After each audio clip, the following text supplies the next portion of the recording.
I came here in '68. I was 24 when I emigrated, 24, 25. And that was a big decision at that time. I did have a brother here that I came out to, which was a big help. Well, it was a very small city then, like. Eglinton, there wasn't much north of Eglinton. And when you went to Lawrence, you were out in the country. And the bus stop south of Lawrence, you had to put in a second fare. The 401 was out in the country, 427 likewise. They had built City Hall in '67, so they had an observation tower there. You had to pay money to go up to view the city. So it's come a long way since then. The company that my brother was working for asked me to go there. And that was my first construction job. Down the job around Avenue Road and DuPont area. It was a sewer job. Then I went to the subway tunnel, the Young Street subway tunnel from Hoggs Hollow down to Lawrence Avenue. The subway tunnels were pretty good. Like, you had a shield and you had jacks, but in the sewer tunnels, that time you didn't have anything. You just had to brace everything off of the side, and it was a harder job. It was all manual, but in the subway we had a shield. It's the same on the outside now as the tunnel boring machine. On the inside, there was the tables came out that you were standing on. They were jacks, used as jacks as well as tables. Like when you put the timbers on the face, they came out and they held it. And there was 4 jacks up above where you were standing that you'd put onto the ground. But you did it with spade. Now you have the rotary head. They usually had a special grout man to grout behind it. We put in grout. Grout is wet cement behind the plates. And that pure cement, at that time it was just pure cement. So in that setting up, it goes really hot. So that would create a lot of the heat. First you did the pile driving on each side. And then we had to put in beams from one side to the other and keep Young Street open. And had to put 12 by 12 beams on it, wooden beams to carry the traffic. And that was a challenge. Underground, we have probably the most changeable grounds in the world here in this city. You can go from clay that's rock hard to sand to nice clay and to other real gummy, sticky clay. They had trouble always with that.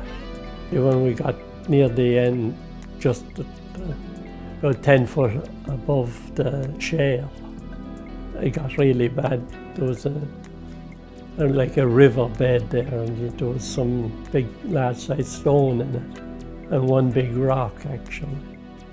And there was a piece of a tree that was still there from the Ice Age or whatever. You'd see all the little branches and the tree. And down through the shale, you come through, get all kinds of fossils. You know, the world was upside down one time. The first kilometre or so was good ground, and then we went into wet ground, and we had to stop the project and build locks to put on air pressure on it. And the rest of the job was air pressure. Safety back then wasn't a bigger concern as what it is now. You took a lot of chances, like, you know, you get bad ground and it was all timbers. You you had to timber the face, and if you didn't get them right, it could come in. And when you have a lot of ground overhead, the pressure is unreal. I seen one place in another job that it came in, the face came in and it lifted the tracks up 7 feet to the ceiling. So if you happened to be there, you hadn't any chance. Sometimes it's just an accident. I had one myself on my knee.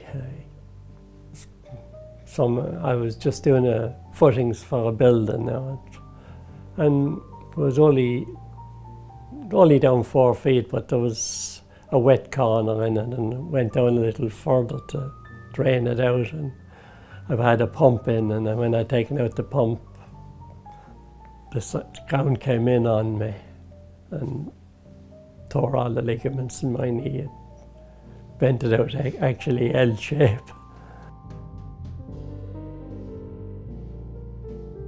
Depends on the same in air pressure as in deep sea diving or deep water diving. If you come up too fast, you get the bends.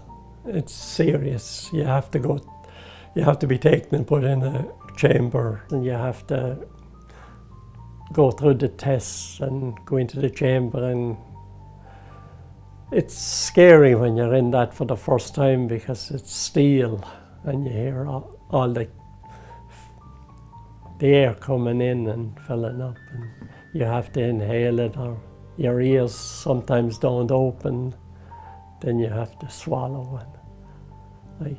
If you're on a plane, sometimes you've only a quarter of a pound of air there or less, and you know the way your ears pop. And Jerry Gallagher, in the early years, they were working 12 hours or 10 hours or 9 hours a day under air pressure, and then he changed that.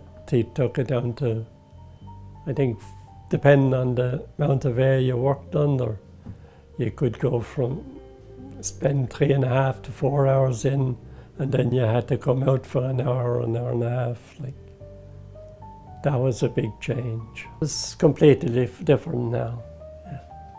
Yeah. You could not do any of the things you're doing back then now. It's all safety now. Well, I liked working. I loved hard work.